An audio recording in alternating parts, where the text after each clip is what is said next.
Ever wonder why your journey to health and fitness sometimes feels like a puzzle with missing pieces?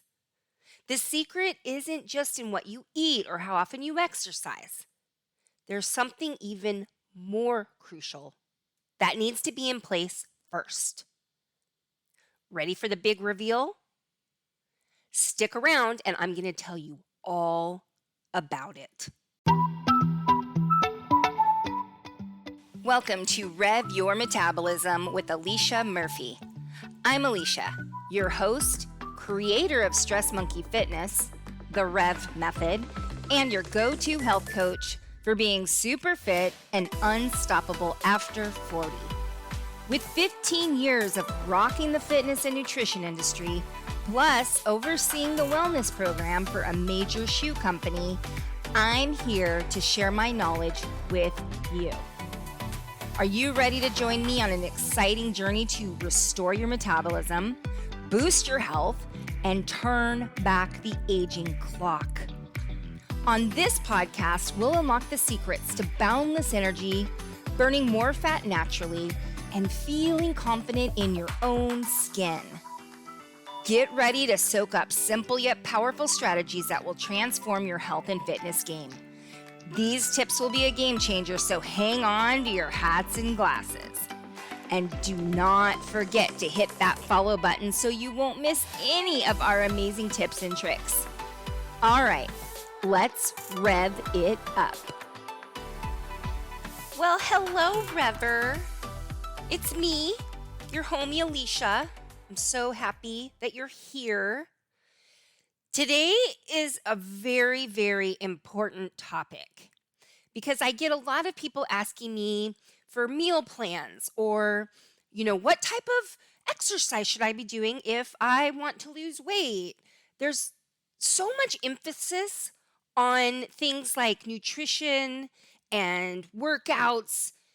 And I'll tell you right now, the one thing it all boils down to that's literally more important than anything, because without this one thing, you're probably not going to see the results you want to see, sweet Rever. And that is this. It's all about your mindset. And what we say in my program, the REV method, is think to shrink. So in today's episode of the REV Your Metabolism podcast, we're diving deep into why your thoughts and mindset are the bedrock of sustainable change and habit creation. Without this key element, reaching your goals might just remain a distant dream. All right, so are you curious to learn how to align your mindset with your health aspirations? Yes? Okay, good, because that's what we're going to talk about. But before we get into this today, you got to go put on your shoes, right? We're going to walk and talk and enjoy some fresh air while we talk about this really, really important topic. So here we go. And I'd like to kick it off today, right off the bat, with a fact or fiction. Yeah! Okay, here we go. And you can tell that I sound a little stuffy, right? I've had a cold, so please excuse me if I'm a little extra silly today. I've been cooped up for too many days in a row, and I'm so excited that you're here with me. So I got a lot of energy. All right, here we go. Fact or fiction? It takes 21 days to form a new habit. Is that a fact or a fiction? That is fiction. Fiction. Let's talk about how long it really takes to build a new habit. I'm going to tell you about a study first, and then I'll get back to my answer of the fact or fiction. But let's just start by saying that whole 21-day thing, it's a bunch of hooey, all right? So there was a study conducted, and it was published in the European Journal of Social Psychology. And a researcher named Philippa Lally wanted to figure out how long it actually takes to form a new habit. So the study examined the habits of 96 people over a 12-week period. Each of these 96 people chose one new habit for the 12 weeks, and then they reported each day on whether or not they did the behavior and how automatic the behavior felt. Some people chose simple habits like drinking a bottle of water with lunch. Others chose more difficult tasks like running for 15 minutes before dinner. At the end of 12 weeks, the researchers analyzed the data to determine how long it took each person to go from starting a new behavior to automatically doing it. The answer? On average, keyword there, on average, it takes more than 2 months before a new behavior becomes automatic. To be exact, 66 days. And how long it takes a new habit to form can totally depend on the behavior, the person, the circumstances. In this study that we just talked about, it took anywhere from 18 days to 254 days for people to form a new habit. So in other words, if you want to set your expectations appropriately, the truth is that it will probably take you anywhere from 2 months to 8 months to build a new behavior into your life, not 21 days. And interestingly, the researchers also found that missing one opportunity to perform the behavior did not affect the habit formation process. In other words, it doesn't matter if you mess up every now and then. Building habits is not an all or nothing process. And we have talked about this in other episodes. You got to get rid of the all or nothing mentality because you're going to have days, right, Rever? You know, the days where the shit hits the fan and you just can't get it done. So what, right? Don't throw in the towel. Get back to it the next day. That is how you're going to succeed. So today I want to talk about, and we're going to do some other Think to Shrink episodes because again, this is very powerful. I mean, I want you to answer me a question. Do you agree with this? I guess this could be a fact or fiction, but I just want to know if you agree with this statement. You can do anything if you set your mind to it. Do you agree with that? I mean, think about it. It's all just a mindset shift. And once we wrap our mind around things and we can think about it a certain way, there's no stopping us. So today what I want to talk about is your identity. And I absolutely, I just had an accent for a second. Did you hear that? Absolutely. It's because, you know what, we're rewatching Ted Lasso. And so that was a little Keely Jones for ya. All right, I told you I've been cooped up too long. So this is an idea that I got from James Clear. I have followed James Clear for so many years, back in the day when he first started his blog. And I loved the things he had to say. And he now has a book, I don't even know how long it's been out, for several years. It's called Atomic Habits. It's still on the bestsellers list. And if you haven't read Atomic Habits, I would like for you to crawl out from underneath that rock. I'm totally kidding. Totally kidding. You need to read it. Do yourself a favor and read it. So this is one of the components of his book, Atomic Habits. And I use this with my clients to help them to create new habits or to break old habits, however you want to look at it. And so let's dig into this. Also, I want to mention, I'm going to put the name of his book in the show notes just in case you forget by the time we're done with our walk, Atomic Habits by James Clear. So you can always scroll down and get the name there. Why is it so easy to repeat bad habits and so hard to form new ones? Few things can have a more powerful impact on your life than improving your daily habits, right? It can be really hard to keep good habits going for more than a few days, even with sincere effort and that occasional boost of motivation, right? You start out and you're like all gung ho, I'm totally doing this. Well, the truth is, motivation dies, right? That is why we say you have to have a really strong reason why you want to achieve something. Because if your why is strong enough, then you're going to do it. You're going to get through the tough times. You're going to embrace the suckiness of whatever it is you're doing. So that motivation is going to be temporary. Now, why is it? Why is this that it's so hard when we know losing weight is good for us if we need to lose weight. We know getting our blood sugar under control is good for us. We know that changing those health markers on our last blood test that we got done, the lab work, we know getting more sleep is going to make us feel better. We know this. So why is it so hard to keep these good habits going for more than a few days after that initial motivation wears off? Changing our habits is hard because we try to change the wrong things. So let me explain. And again, this is from Atomic Habits. And this, if you can wrap your mind around what we're going to talk about today in this Think to Shrink episode, it's going to be a game changer for you, honestly. It has helped so many people that I have worked with, and it's something that we learn about in the the REV Method program. And we have a whole module called Think to Shrink. So there's 3 layers of behavior change. And I would like for you to do me a favor and imagine in your head a circle. Think of it almost like a what are they called? Dartboard, like a bullseye. There's 3 rings, okay?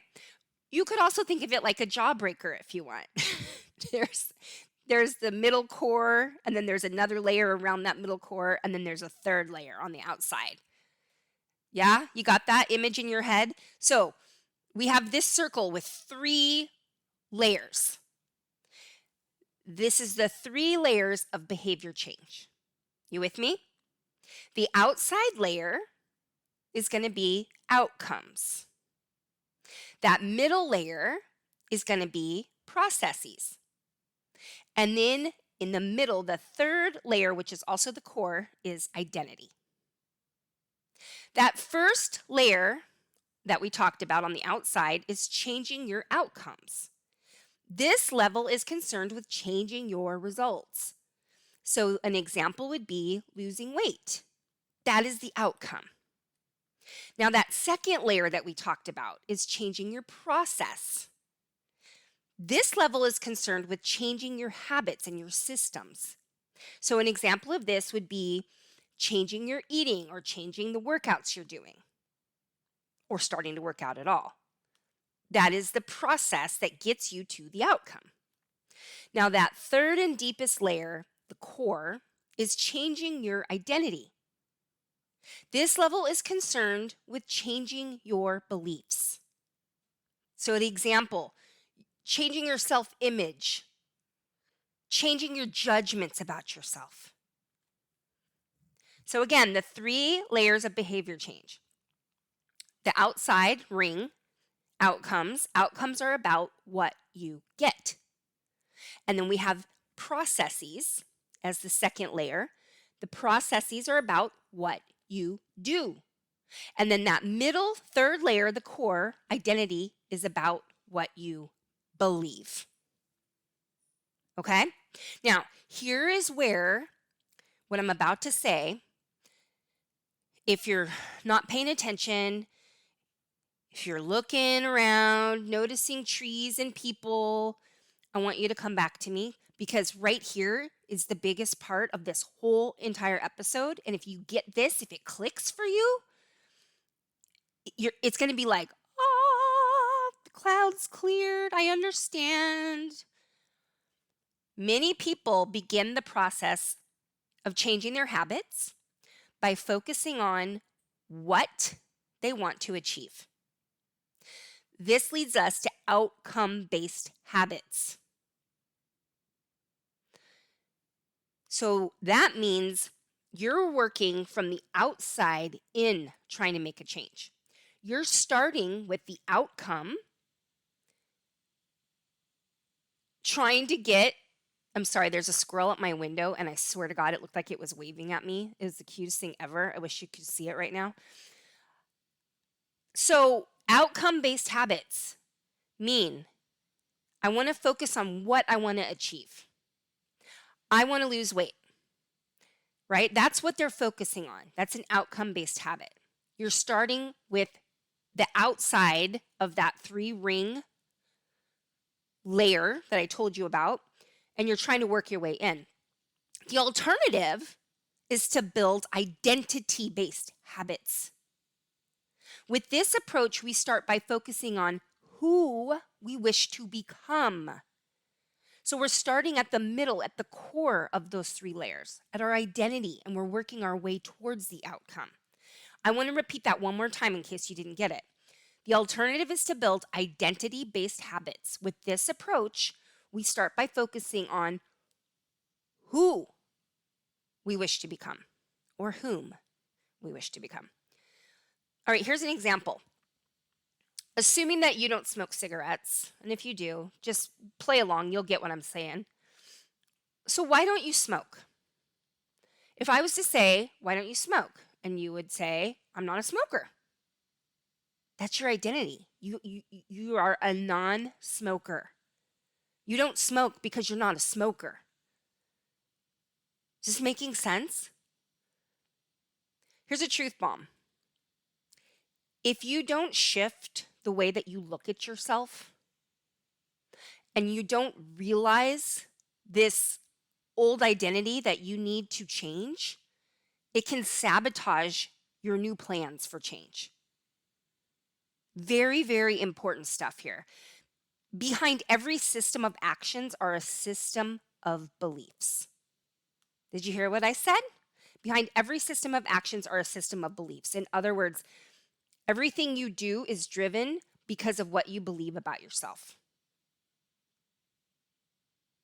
You can have a new goal and a new plan, but first you have to change who you are.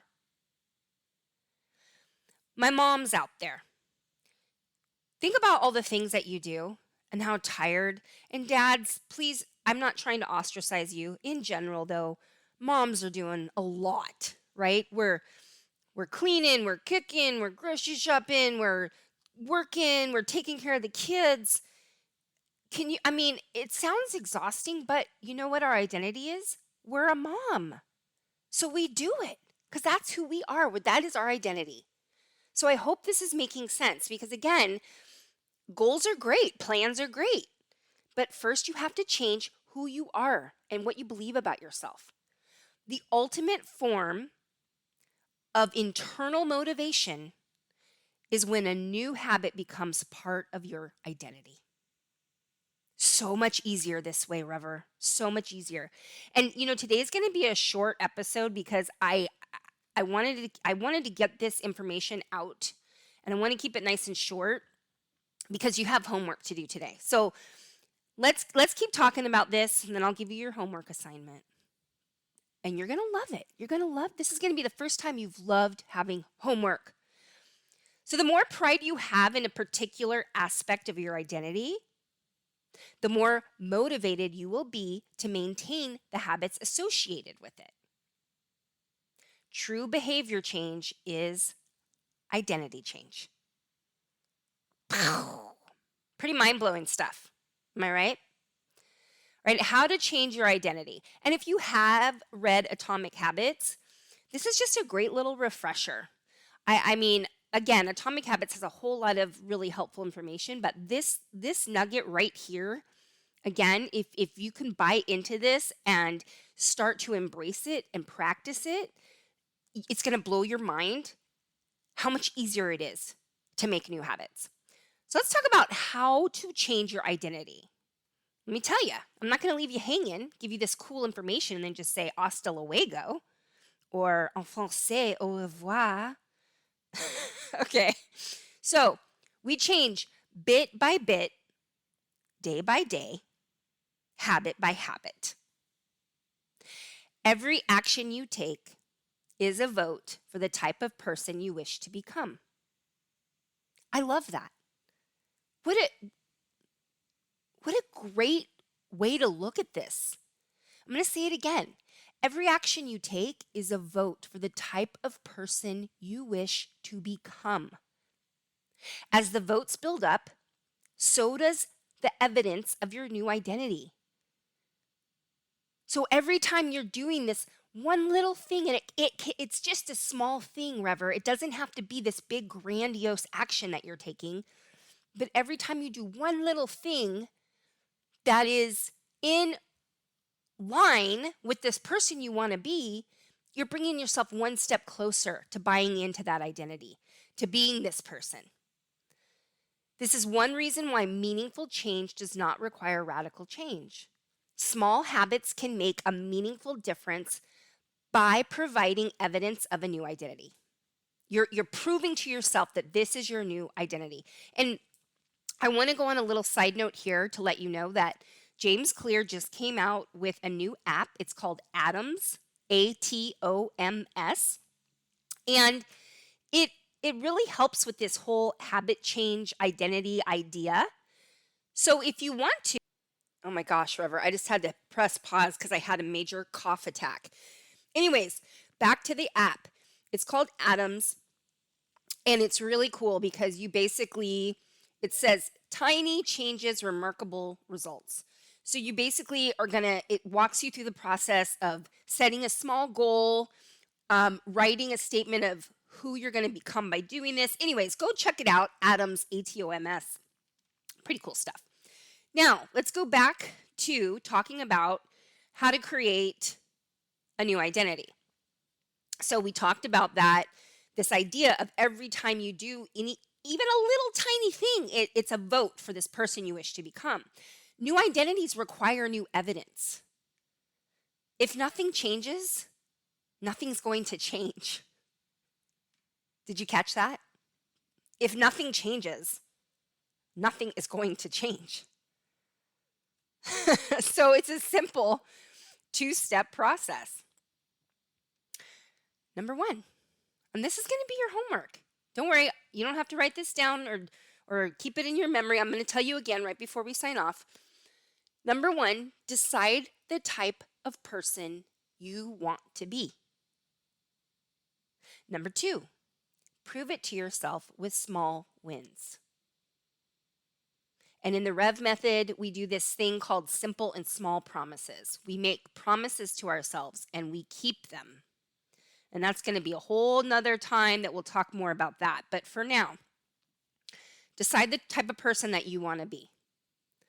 And then what are small wins so that you can prove to yourself that this is who you are? This is your identity.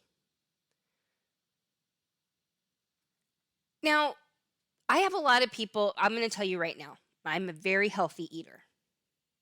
Did you hear that? That is how I identify myself. I am a very healthy eater. And I'm telling you right now, it makes me sticking to eating mostly healthy foods all the time very easy because it's how I see myself. So I'm not tempted by the person having donuts because that's not me. It's very black or white for me. If I want something that I don't consider to be especially healthy, do I deprive myself of it? Absolutely not. But because I identify as a healthy eater, it's so much easier for me to make decisions based on how I view myself. So here's a question that you're going to want to ask yourself. Who is the type of person that could get the outcome I want? So we talked about, I want you to think about who's the type of person that you want to be, right? That was our two-step process. Decide the type of person you want to be. And then all you got to do to make it stick is prove it to yourself with small wins. So here's the question for you to ask yourself. Who's the type of person that could get the outcome I want? So You want this outcome. Again, we're going to use losing weight as the example. Who's the type of person that could get that outcome? One great trick, and I have taught this to so many people, when you're in situations like you're in a restaurant and you're looking at the menu, you could ask yourself, what would a healthy person do? Because I'm assuming you're listening to this podcast because you want to either boost your health, lose weight, feel better, maybe all of the above. So ask yourself in those moments, what would a healthy person do? And then that's the choice you make. You're thinking, should I stay up late and watch a movie I've seen 10 times before? Or should I go to bed early and get up before work and go for a walk? What would a healthy person do? So that's something that you can start to play with. Just start to ask yourself, what would a healthy person do? And then you're going to make day-to-day, hour-by-hour choices based on that one question. And before I wrap this up today, I want you to start by remembering who you are. Rever. You are strong. And you have done harder things than this. I know that about you. Think about who you would like to become. Believe that you can do it. And then I want you to think of what is a small thing that I can do on a regular basis that will put a little vote in the box to prove that I am this person. So with the weight loss example, it needs to be something so small that you laugh about it. I'm going to put my walking shoes on every morning. And that's it. And I know you think, okay, Alicia, how is that going to help me to lose weight? Well, because you're shaping your identity. And over time, it's going to be like a snowball that gets bigger and bigger and bigger as it's rolling down the hill. But you got to start small, friend. All right? Faith is having the audacity to believe in the not yet seen. Keep that in mind. Have faith in yourself. And again, bring it back. Remember who you are. You're a badass and you know it. You could do anything. So your homework assignment is this. Who's the type of person that could get the outcome that I want? That is the identity you're going to work towards. And then I want you to think of what is a very tiny thing that I can do that will be a vote each day to help me to believe and prove that I am becoming this person. Something very small. On a scale of 1 to 10, if I said, on a scale of 1 to 10, how likely are you to do this small thing every day? You better be like an 11. If you say, probably an 8, no, then it's too big. Go back to the drawing board. Something that on a scale of 10 out of 10, you know you are going to do. Make sense? Okay, I hope this was helpful for you. It's a game changer. And please, if you're loving this podcast, leave me a review or a rating. Share this with friends because I think that this one little piece of information can transform someone's life. That whole idea of shaping your identity-based goals. All right, you know that I love walking and talking with you. I'm so happy that you were here today. Can't wait to talk to you next time. Hope you have a fantastic week.